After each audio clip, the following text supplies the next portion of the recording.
It's no secret that flexibility improves performance. You'd probably have to be living under a rock if you didn't understand that now, or definitely not paying attention to any of the things that we talk about here. But today we're going to go deeper into this, and we're going to talk about how flexibility improves performance in exercises that you wouldn't have imagined. What's up, everybody? In case you haven't met us before, my name is Yanni Burmeister. To my left is Phil White, Switched On Physio. Across the table is Rad, my brother, and behind the mixer is Richard. Together we are Unity Gym and the UMS program.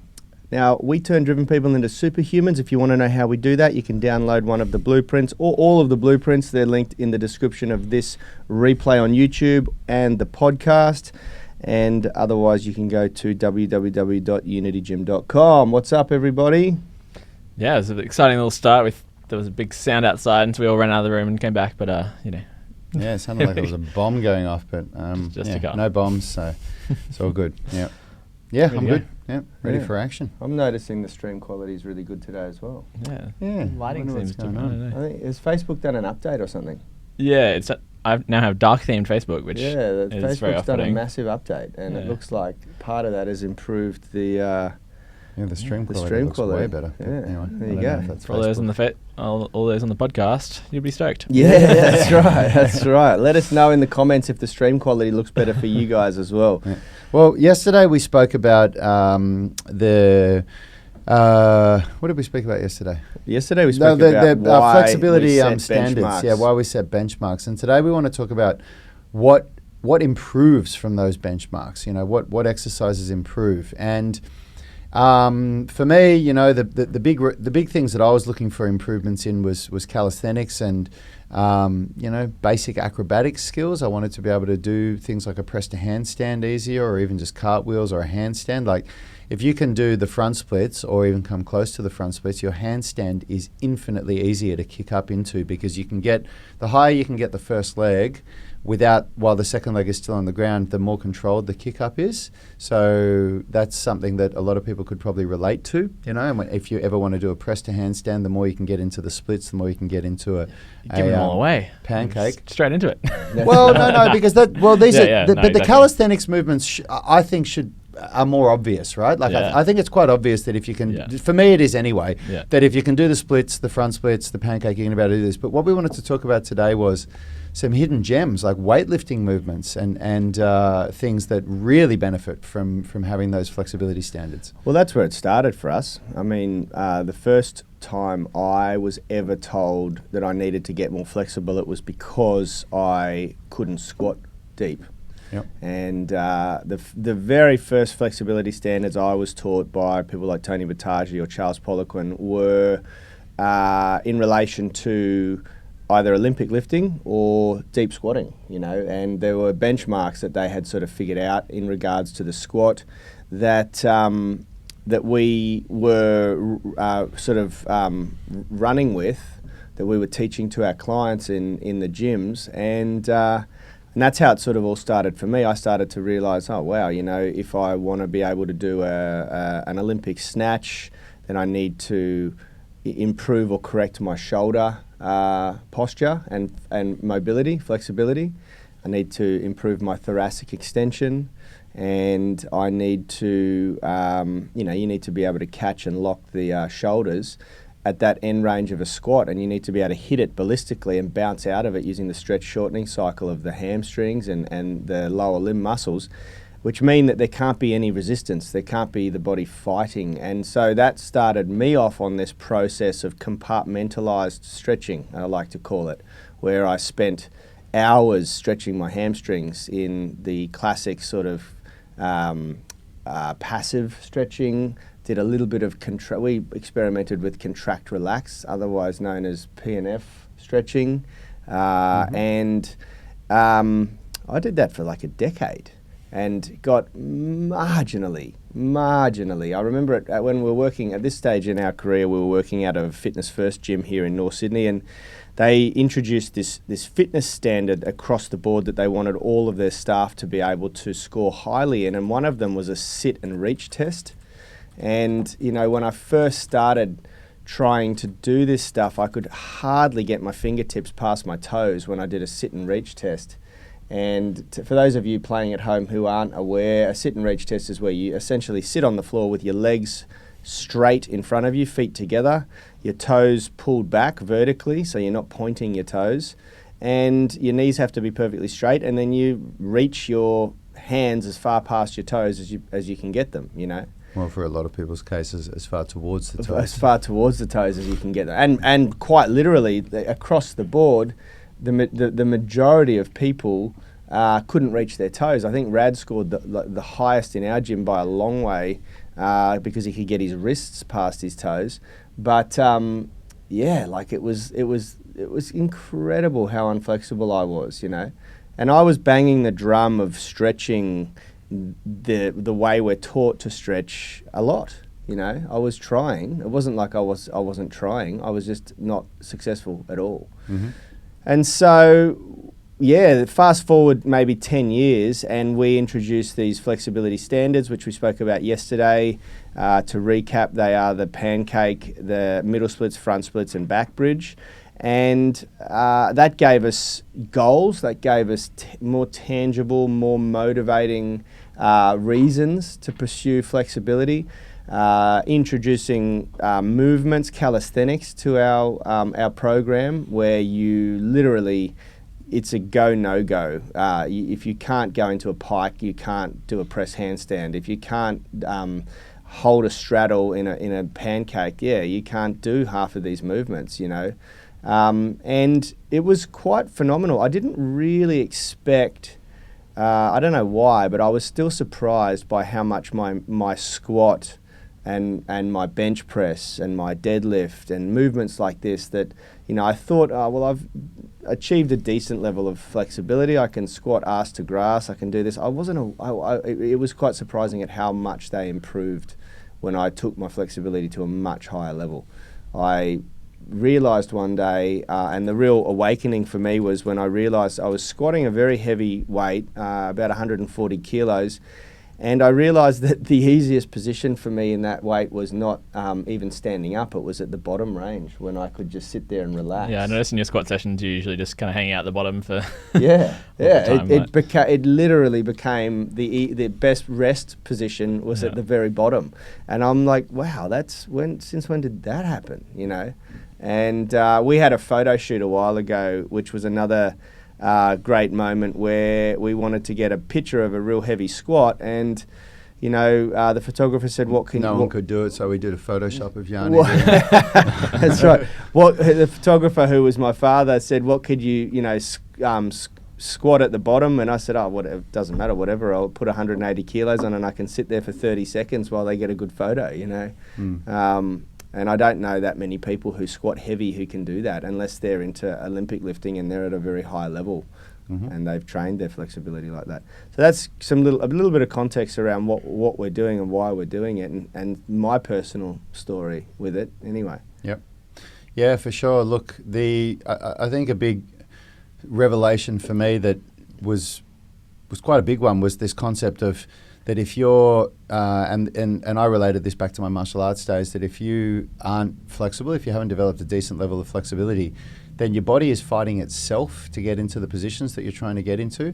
So, you know, the first time that I became aware of this was, you know, trying to kick high, and it's this idea that if you're, if I'm trying to do a side kick and my adductors are tight, then my mind looks at the target, but every time my leg gets up there, what stops me from getting there is that my body is like the adductors are pulling to try to keep my leg down, and my glutes are pulling to try to get my leg up, and it's just fighting against itself. And for me, the first reason why I wanted to get flexible is because I just wanted these things to look effortless. Because when you look at somebody that's flexible, with the way that they move, it looks totally effortless. Because it is. It's just effortless to lift your leg up and open it around like that. But the same applies to weightlifting. If you've got tight muscles and you can't get down into a squat, then you're going to be fighting yourself every time you try and do a squat. And I've heard a good quote. I can't remember where I heard it from, but I do like this quote. If you can't get into a full range squat without any weight, one of the best ways to injure yourself is to load yourself up with a lot of weight and force yourself into that full range squat over and over and over again. However true that might be, it makes sense to me. What do you think, Phil? Yeah, I think it's with this whole sort of flexibility caper, it's all about giving your body exposure to these positions that we might need to be in for our given activity. So if you can be comfortable and your body is like, as we've talked about a lot with flexibility, it's all about giving your body the trust that it can explore these ranges. If we can show that there's control and strength through those ranges, then you can have an easier time. And that kind of makes sense to me. Like if you're forcing your body into a position that you can only get to with a lot of load, if you haven't gradually exposed yourself to that, you're going to have a hard time. And if we want to talk about we were talking about what kind of weightlifting movements do we think benefit from it that people wouldn't really expect. I think one of the big ones is the bench press. Like the way that we teach bench press with the powerlifter position, the arch back. There's a lot of our students at the gym here that when you try and show them how to get into that position, they say, man, I just can't get there. Like my hips hurt so much and I can't get in that position, and they can't get the arch. They can't get their shoulders back and down.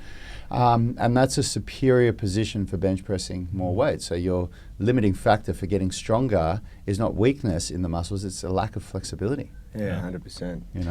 Yeah. And for that specifically, it's going to be your hip flexors not being able to go into that, allow you into that full range extension while keeping your butt on the bench, and then also your thoracic extension not being able to create that arch just for those playing at home movements in a comp style bench press. So. And who would have thought that? That when if it's like someone saying the limiting factor of my bench press is that my hip flexors aren't flexible enough. And to tie that into the movements we're talking about here, so I guess the front splits would be that hip flexor stretch that we're talking about, and then the back bridge. And the back bridge is going to be the thoracic extension plus the hip flexors. So that's just to try and give you an idea of like how you can be pursuing these kind of strength, these flexibility benchmarks, kind of fun activities, which are then going to have great transfer. So and there's a great question that's come through, which is really in line with this. Aiden, who's on the live stream here, and I think that.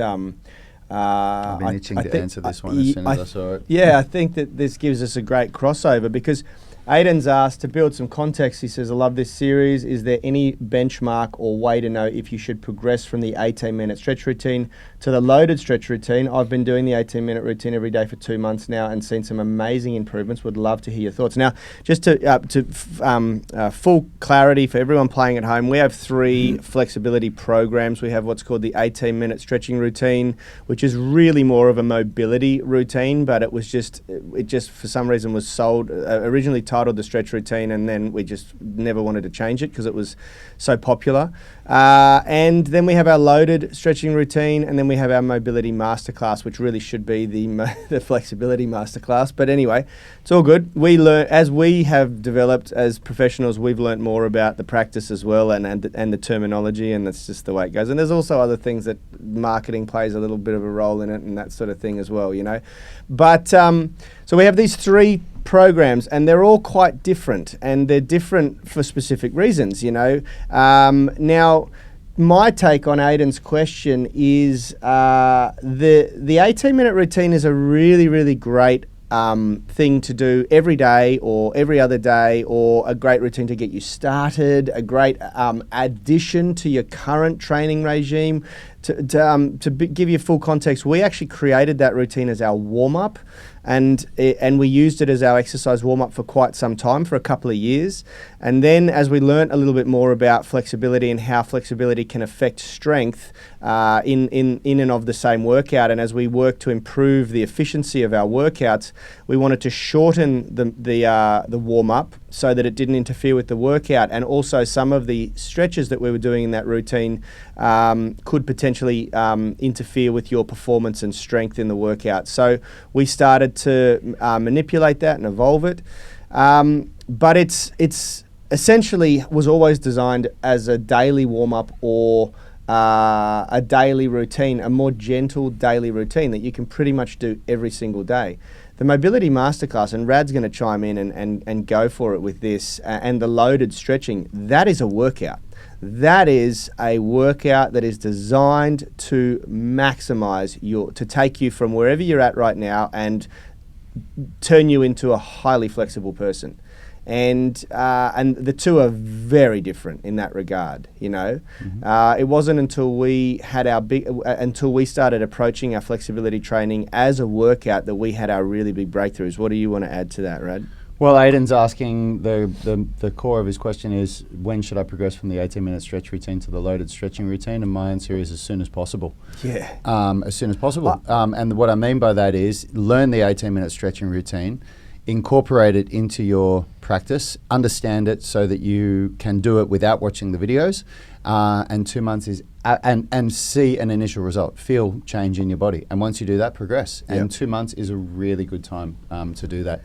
And then the 18-minute stretching routine becomes something that you have in your pocket that you can do any day when you feel like doing nothing. It becomes like the minimum daily workout, something that you can do at the end of your workout if you want to, something that you can do to just show your friends if somebody wants to learn a little bit about stretching. But the real, the initial breakthrough comes from the 18-minute stretching routine. And like anything, you have to progress. And the logical progression is to go to the loaded stretching routine or the mobility masterclass. You don't need to do the loaded stretching routine. It's more about what are your goals, what do you want to achieve. And if you Aiden, for what you've got access to and based on your questions, absolutely go to the loaded stretching routine and work on that for a while now. Chima, we can answer another question here. Chima Suad has said, I'm a beginner and I want to get the middle splits. Where should I start? You should start with the mobility masterclass. Yeah, 100%. You don't have to do any of those other ones before you go to the mobility masterclass, but that is the one that teaches the flexibility standards that we have. The other two don't. The other two don't focus on the middle splits pancake. They have a little bit in there. You'll get a bit of exposure to it. You'll get some time in it, but you won't do the amount of volume and the amount of intensity required to actually achieve those movements. Yeah. Where I go nuts with the 18-minute routine now is when I'm vacationing. If I'm vacationing, I always take a back ball that I can use that doubles as a small foam roller, and that goes with me everywhere. And I also now take gymnastics rings, and we vacation in Bali and wherever we go, I always can do that routine, and that goes with me everywhere. It's something that you'll find that you just feel so much better every day when you do that, or some sort of that routine. And the mobility masterclass and the loaded stretching, they require you to be able to load the stretches. So you need a little bit of equipment to be able to do those programs properly. It's something that you will do just like a strength training program in a gym, or if you've got a little bit of equipment at home, Yep. So for Adam Maliani here, who hasn't got access to a gym, he's looking at strength in this case. But if for the people in the US who are pretty locked down still, is the mobility masterclass something they could do, or? Yes, you could. There's going to be a couple of exercises that you can't do in there, but maybe not. There's a couple of exercises that when I demonstrate them, I'm using a weight plate on my back or a kettlebell. But you can substitute those for something that you have at home, or you can do it with some books in it. Yeah. Or you can do it without. I mean, even a brick. Like just holding on. Like you don't have to hold a weight. If you don't have a weight plate to hold here, you could grab onto a brick here and just have a little bit of load. There's always a way to adapt to something. And it's funny, I get people asking me, sometimes people say to me, oh, I really need some options for how I can do this. How do I do that option? And they're referring to something that I made up myself. Yeah. So they're referring to something that I didn't have the ability to do the preferred option. And so all I did was think outside the box and innovate. And sometimes you have to do that. And I think this is a whole nother topic, but I think a lot of people get trapped in the box of having to be told everything that they do. And when you start to understand principles, just for example, the principle of the pancake, what you're trying to achieve, you're not aiming for the splits. That's not the goal. The aim is to open the legs up a little bit wider, and what that does is it backs off the hamstrings a little bit. So, when your legs are right together like that, that's very intense on the hamstrings. But when you open the legs up a bit, it backs it off a little bit. Also creates a little bit more demand for flexibility in the groin. And then all you're trying to do is bend from the hips, and the load that you put on you is just to try and, it's like someone gently pushing on you to go a little bit deeper, You get to this point of diminishing returns where if your legs open too much, your feet can't stop you from falling forward, and your central nervous system won't allow you to go far enough. So once you understand these basic principles, there's so many different ways you can do a pancake. Yeah, you can pull on a table leg. Yeah, exactly. You can do all sorts of stuff. There's so many things you can do, and you just play around with it. And that process takes experimentation, but it also takes asking the right questions. And to ask the right questions, you've first got to be exposed to the programming. You've got to have access to it. You've got to understand the basics of it. You've got to try it, and you try it, and then you ask a more intelligent question than if you had done nothing. Yep. You know, if you've done nothing and you start asking questions, your questions aren't as good as if you tried it for 6 weeks, and then you can start saying, oh, when I do it, I feel this and I feel that, and I've tried doing it this way and then I feel it like that. What do you think I should do? Well, that's a much more intelligent question than how do I do a pancake? Yeah. If I don't have A or B. Yeah, that's right. And that's the great thing about this group, guys, is that that's what it's here for. That's what we get really excited about when people are asking those sorts of questions. But you know? and if I just get, because Adam is someone that's in our online coaching group, and this is a very good question for you, and we can give you a bit more specific. How long is too long without weights? That's not a good question to ask because you don't have weights, so there's no controllables versus uncontrollables. Hey? Yeah, what can you do about that? You know, so the better question to ask. The simple would be, answer is 2 weeks. Yeah, you start to lose strength after 2 weeks, but the bigger answer is there is so many ways that you can load the body and still get that stimulus. And so is it going to be as effective as when you've got a full set of dumbbells, barbells, weight plates, and kettlebells? Probably not. But for the lower body, a calisthenics dude would argue against that, and there's people out there that have got the physique and the skill to back it up as well. Yeah. So you can definitely do a hell of a lot of good stuff without weights for the upper body. But and for the lower body as well, like really explore single leg stuff. Like there's, you know, in all honesty, guys, like if I'm really honest. When we were in that lockdown period and I was doing those at-home workouts, I was doing extra workouts for bent arm strength for my upper body because I had a goal and I thought, how can I use this time? We're not teaching classes, and and I thought about my macro goal, and for me, I really want to build some muscle in my upper body, so I did that. But I did nothing for the lower body except what was in that workout. I swear to God, I didn't do one single rep of anything else on my lower body. You guys remember? And I was fried. Not only was I fried, I came back to doing my first squat session last week. And in my mind, I was like... First squat session with a barbell. With a barbell, yeah. In my mind, I was like, okay, this is the amount of weight that I'm going to do, knowing what I can lift. And in my mind, I was saying, I'm probably going to do about 90 kilos for sets of 5, and that'll be easy for me. I did 110 kilos, which is nothing near my max. Like I would be able to do 140 or 150 for 5, probably now, but that would be a 10 out of 10 effort. But 90 was so easy for me that I went up to 110, and 110 was still so easy for me. But my point is that my expectation of where I thought I'd be able to lift was way below what I could actually lift. Those at-home workouts kept me going. They kept my leg strength up there. They kept my conditioning high enough that I could step under a barbell again and do some good work. So, Adam, go back, do phase 1 again, but go push yourself harder than you did the first time around. Yeah. And keep going like that until your gym's could reopen. Be a good time just to, with your goals, like think about, maybe is like mobility and flexibility something that's more satisfying to work on while you don't have a gym. Exactly right. Could, And just real quick, I know I've been talking a little bit here, but another reason why I'm able to continue training more consistently, as you guys put it, than most people, is that I always work with what I've got. So when I when I realize that I don't have something, so if it's an injury or if it's a gym, within a week, I come up with a plan of what I'm going to do to still see progress in some area of my body. And quite often, it's a matter of going, okay, well, I cannot progress in the thing that I've cared about for the last 6 months. What can I progress in? And then you look at that and go, okay, let's build something, a routine around that. This is a conversation I'm always having with my physio patients where they come in and they're so focused and distraught on this particular injury, but it's like, man, you have the rest of your body. Like, that's like... You can do. There's so much. But I also think that that's a problem with mainstream gyms. I had this when I had hung out at Fitness First for a decade.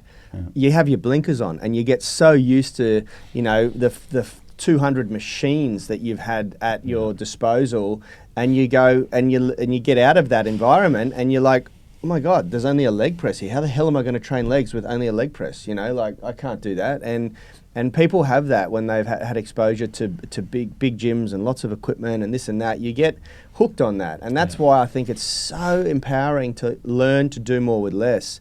Because, you know, we, like, from where our gym is now to where it was when we first opened 7 years ago, we've got no equipment. People walk in and go, "Where's the equipment?" You know, and we deliver some of the best results in Sydney. Yeah, you know? have a look at some of the old YouTube videos. There's just, you know, stuff everywhere, and now you look at it, and we've just ditched it because you just don't need it. There's just so many great ways to train the body and stimulate the body, and it's so liberating to learn how to do that without the need of expensive gym equipment. All my friends, by the way, who have opened expensive gyms have all gone bankrupt. You know, it's just ridiculous. This expensive. The notion that you need hundreds and hundreds of thousands of dollars, millions of dollars of equipment to train the body is ridiculous. It's absolutely ridiculous. You know. Yeah. Look, we went out into the weeds a little bit there, Tribe. But you know, I just want you. I guess the big insight from today's show is to understand that. No one, as to my knowledge, not many people train to get stronger at bench press to be stronger at bench press. People get stronger at bench press to be stronger in life. Strength carries over to everything. Your confidence, the way you carry yourself, everything. We don't train the pancake or the middle splits to do the pancake or the middle splits at Unity Gym. Yes, it's a nice way of measuring. It creates tangibility. It creates a benchmark. But we train those skills to be better at squatting, to be able to unlock press handstands, to be able to do a better bench press so that we can improve the arch, keep our hips down. Yeah, I've got a real, like, flexibility has never been something that's really driven me to be excited or passionate about it. But since I've got really into surfing over my lockdown period now, I can see that a lot of my limitations come from my, like, inability to kind of sustain thoracic extension. I'm often having to really fight that. So, and also getting into certain positions. So that's kind of got me into doing some more pancake and a bit more sort of middle split stuff, because you need to really kind of get low and maneuver yourself. So now I've kind of, you know, got this, like, related goal, like movement goal. I can see how pursuing these kind of benchmark movements is going to help me get there. So it's all about just finding your passion point. Is it just to tick off the box of doing a front split, or is there, you know, something in your life that what's your why?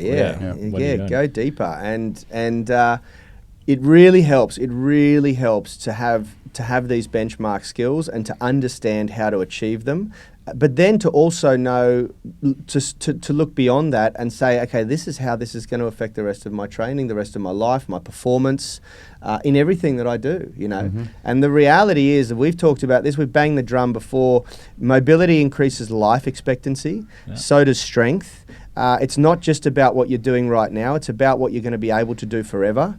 And I mean, like, think about in the future, if you have, like, grandkids, or you have your kids and you, like, can't bear the thought of getting down low to play with them because you're worried about your creaky knees and your sore hips or whatever. Like, if you can have a good, have good mobility, that's gonna you're not gonna have that barrier. You're not gonna have that discomfort while you do it, and it's just key to happiness. There it is. It is. It literally is. And it carries over to everything, how you carry yourself. And Rad and I, and I'm sure Phil can do the same thing. I've been in the game long enough that I can look at someone walking down the street, and within a couple of seconds, I can tell you what's wrong with their flexibility and what's wrong with their strength. And I'll usually be very close to being right. Mm-hmm. Like, you can see someone who's a good mover, how they carry themselves, how they walk. Plenty of hunchbacks walking around who could really do some back bends. Yeah, that's right. Absolutely. So Chama has said, can I achieve the middle or front splits in 2 months, or there is no specific time? I'm going to say, in my experience, you have no chance in hell of achieving the middle splits or front splits in 2 months. That said, though, it depends there's so many factors. How close are you now? And how elastic is your body? Some people get flexible way quicker than others, but in my experience, that is not a realistic time at all. We're looking at more like, I like to tell people, 12 months you can achieve life-changing flexibility. Age and upbringing play a huge role. Yeah. Age and upbringing play a huge role. And then there's some serious, like, genetic factors where there's a spectrum of hypermobility, which basically is that elasticness of your tissues, and that's an objective thing about how much of certain fiber types you have in and the way your tendons and your everything's put together. So there's a spectrum called where the far end of that is like Ehlers-Danlos syndrome, where you basically fall into the splits because you're that loosey goosey. Yeah, So just keep in mind there's some like serious genetic factors as well as all these other things. Plus hip ball and socket joint shape. So bone structure. There's a lot of factors. So it's a very difficult, if not impossible, question. So this is another like embrace the journey, not the outcome. Yeah, that's right. This is really, really, really important that you understand, Chima, that you set your goal and then you detach from it and embrace the journey. And what comes will come when your body is ready for it to happen. I can say with absolute certainty that one of the worst things you can possibly do if you have a goal is to only focus on the outcome of that goal. Yeah, absolutely. It is the most surefire way to guarantee failure. And I've experienced that in so many different ways. If you want to know more about that, let us know, chime in. And I can talk to you more about the process and process-based goals, the difference between lead and lag measures, and how to create routines and habits that continually move you forward. Let's rip through the rest of this. Well, we are out of time. We're way over time, so we're going to just rip through this real quick. To finish Chima's question, as a beginner, should I practice every day or just 3 to 4 days a week? I'm going to tie this into the announcement that we're going to do today. Yanni's asked the question, do people want the Mobility Masterclass as the flash sale this weekend? And a lot of people said yes, so we're announcing it that we are going to do that this weekend. So for those of you that want to get these flexibility standards, wait until Friday. You'll be able to grab that program at a massive discount. And if that's the case, Chima, and you get that program, you'll need to do each of the routines, but like the specific routine between 1 and 2 times a week, and then you do daily mobility training, and that's all included in the class. So just check that out. Dave Lambert saying, absolutely 100% agree, fellas. Every time I tune in, I'm enjoying this show podcast. Good to see you on the live podcast, Dave. And Vinny Brown saying, can't wait to see what my newfound flexibility and overall strength translates when I get back to Taekwondo. And Dave Clark is backing him up on that one. Yeah, we've got a lot of martial artists in this group, and I think you guys are going to be, if you've been training consistently, you're going to be pleasantly surprised. I love Vinny's next comment where he's saying he's stoked that he can now finally wash that spot in the middle of his back. So that's what it's all about, isn't it? Yeah.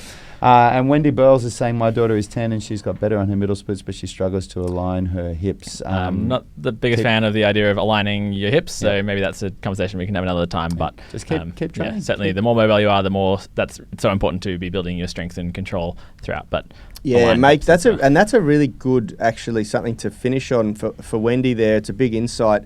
As your kids are growing, I think it's a great thing to be developing their flexibility as long as you're also developing their strength. So make sure that it's not just her stretching all day. She needs to be building end range strength. She needs to be learning to contract and control the muscles. Otherwise, you can be creating more instability than good. Yeah, and that Mobility Masterclass is so good for kids because a lot of, whether it's right or not, it's one of those things that a lot of people believe that when you're strength training children, you should just do it with body weight, and it's probably quite a safe way to do it. So the Mobility Masterclass is a great way for children to be strengthening their lower body and even their shoulders as well with the end range strength component. So, yeah, absolutely. Yeah. All right, guys, that's it. So you've heard it here this weekend, 72 hours. We are going to put the Mobility Masterclass on sale for you all. So any of those people, I think there's a few that have reached out to me over the last 7 days asking what the best flexibility program will be, and if I've suggested that program, do not get it until Friday, until it goes on sale. Just hold off for a couple of days. I mean, if you want to give us more money, you can, but you'll be sorely upset when you see that it comes down to, I don't know what we sell it for. We sell it for a lot less than what it's usually going for. Yeah, it's normally $149 US. It will be a hell of a lot less than that. And as always, it'll be your only opportunity to get it at this kind of a price for several months. So grab it. Grab it. All right, guys, tomorrow, hey, we got a big show planned for tomorrow. We're talking about end range strength. I gave it away. I was going to actually say we're talking about the one big thing that people stuff up and don't get right when they're training for flexibility. I've given it away. It's end range strength. but we're going to really go deep on this topic and talk about why it's so important and how to build end range strength. Yeah. Loving all the comments on the live streams today. It's really nice to get the questions and some comments in there. So keep that coming tomorrow. Yeah, absolutely. And for people on the podcast, there's still the option to send in a voice message. We've only ever had we had one. Yeah, and it was it great. Made our day. It made our day. She won a prize. Absolutely, So, she did. Yeah. Now, get on there. Send us a voice message. Yeah, and much share it love with to your the friends. people listening on the podcast. Yeah. All right, guys. See you tomorrow. See you later. Health is about performance, not just body image. You better be willing to accept what you're going to have to do to get there. We'll start focusing on movement goals, strength goals, flexibility goals. When you nail that skill, that's there forever. The body image goal doesn't get you that It's the far. consistency and frequency that's going to get you there. It's not the intensity. There's no shortcuts to mastery and movement. Destination doesn't change overnight, but your direction will. The gym is not the place to beat up the body that you hate. It's the place to build the body that you love. We are the gym that teaches people how to move instead of just exercise, because we believe that health is about performance, not just body image.